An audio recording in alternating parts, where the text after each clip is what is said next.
स्वागत है आपका। आप देख रहे हैं द न्यूज और मैं रानी गुप्ता आपके साथ। तमिलनाडु के स्टालिन सरकार को बड़ा झटका लगा है। आपको बता दें, दरअसल ईडी ने बड़ी कार्रवाई की है लैंड फॉर जॉब स्कैम मामले को लेकर के, और तमिलनाडु के मंत्री सेंथिल बालाजी के भाई अशोक कुमार को गिरफ्तार कर लिया गया है।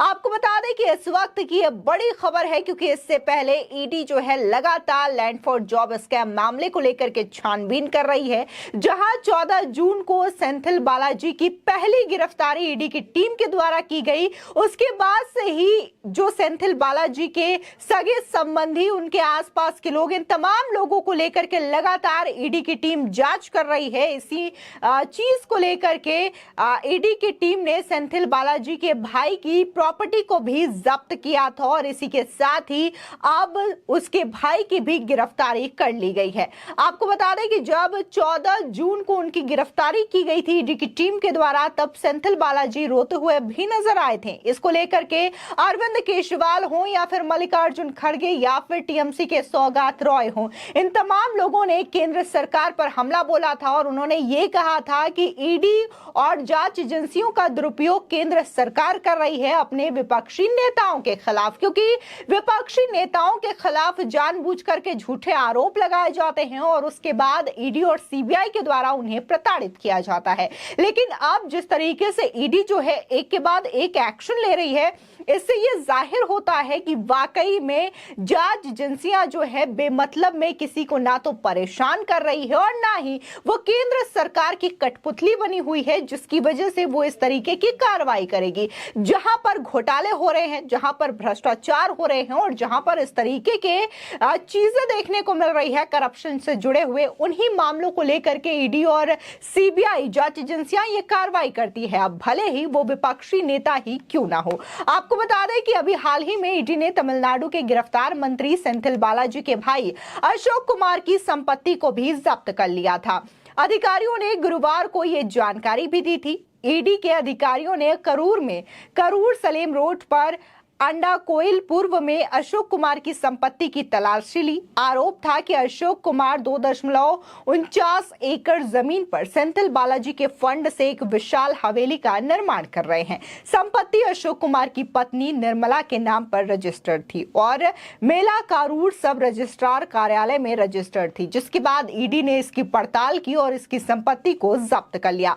उसके बाद अब सेंथिल बालाजी के भाई को गिरफ्तार कर लिया गया है। अब जाहिर तौर पर इस गिरफ्तारी से कई सारे सच भी सामने आएंगे, और जिस तरीके से कहा जा रहा है कि वो ऐसे बयान भी दे सकते हैं जिससे कि लैंड फॉर जॉब स्कैम मामले को लेकर के और भी कई सारे खुलासे हो सकते हैं। आपको बता दें कि ईडी ने तमिलनाडु के मंत्री वी सेंथिल बालाजी के खिलाफ और उनके सहयोगियों को लेकर के जारी मनी लॉन्ड्रिंग जांच के तहत करीब 3000 पन्नों की चार्जशीट भी शनिवार को दायर कर दी है। ये जानकारी आधिकारिक सूत्रों ने दी है। बता दें कि तमिलनाडु के मुख्यमंत्री एमके स्टालिन के पार्टी को प्रधान सत्र न्यायाधीश एस अली के समक्ष पेश किया गया। न्यायाधीश ने बालाजी को 25 अगस्त तक न्यायिक हिरासत में भेज दिया। ईडी ने मंत्री को गत 14 जून को गिरफ्तार किया था। वो चेन्नई स्थित केंद्रीय पुच्छल जेल में बंद रहेंगे। सूत्रों ने कहा है कि केंद्रीय एजेंसी ने बालाजी को आरोपी बनाते हुए लगभग 3000 पन्नों की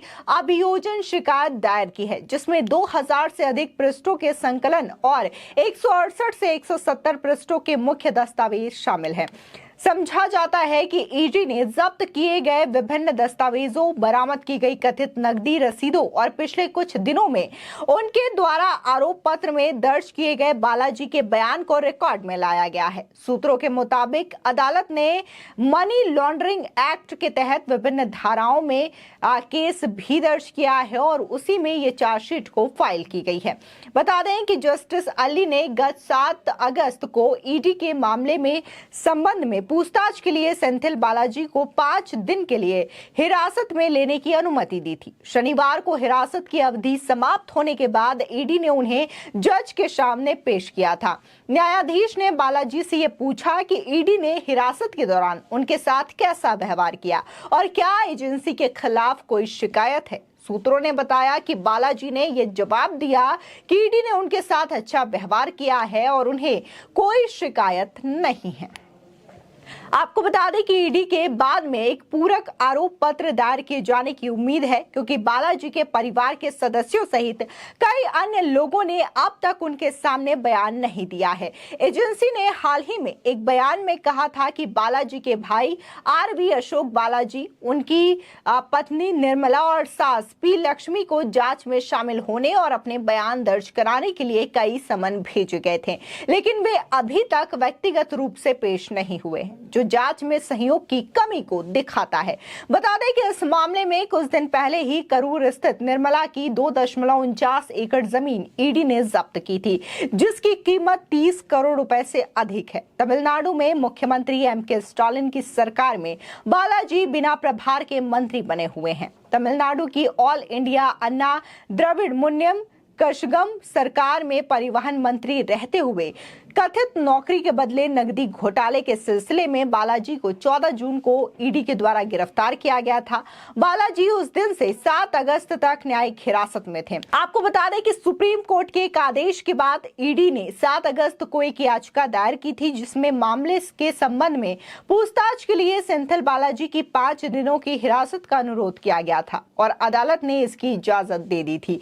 वहीं बालाजी की पत्नी मेगाला ने मूल रूप से यह आरोप लगाते हुए कहा कि उनके पति ईडी की अवैध हिरासत में हैं, एक बंदी प्रत्याक्षीकरण याचिका यानी कि एचसीपी दायर की थी, जिसमें एजेंसी को उनके पति को अदालत के सामने पेश करने और उन्हें रिहा करने का निर्देश देने का अनुरोध किया गया था।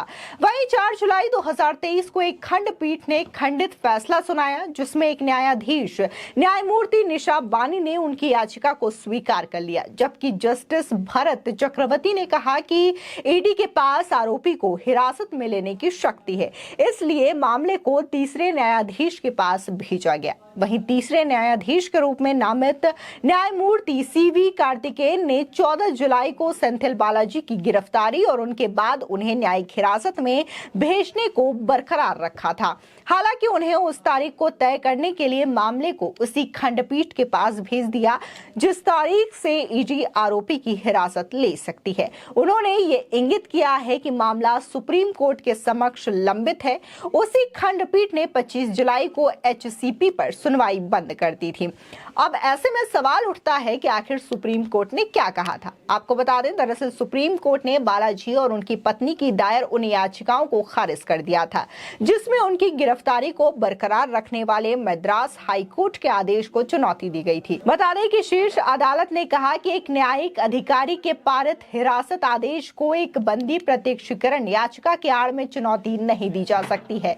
एजेंसी ने पहले दावा किया था कि बालाजी ने रिश्वत के लिए अपने पद का दुरुपयोग किया और 2014-15 के दौरान राज्य परिवहन उपक्रमों में नौकरी घोटाले का षड्यंत्र रचा, जिसमें उनके सहयोगियों के माध्यम से उम्मीदवारों द्वारा कथित रिश्वत का भुगतान किया गया। साथ ही यह दावा किया गया है कि उनके सहयोगियों में उनके भाई आरवी अशोक कुमार और उनके निजी सहायक वी शानमुगम और एम कार्तिकेयन शामिल थे। ईडी ने इन आरोपों की जांच के लिए सितंबर 2021 में धन शोधन का मामला दर्ज किया था और उनकी शिकायत 2018 में और बाद में तमिलनाडु पुलिस द्वारा दर्ज की गई 3 एफआईआर और बाद में उन व्यक्तियों द्वारा दर्ज कराई गई एफआईआर पर आधारित है जिन्हें वादे के मुताबिक नौकरी नहीं दी गई। यानी कि इस पूरे मामले को लेकर के लगातार एमके स्टालिन के जो मंत्री हैं उनकी मुश्किलें बढ़ती जा रही है और ईडी जो है पहले सेंथिल बालाजी को गिरफ्तार करती है और अब उनके भाई को लेकर के सख्त एक्शन ले रही है।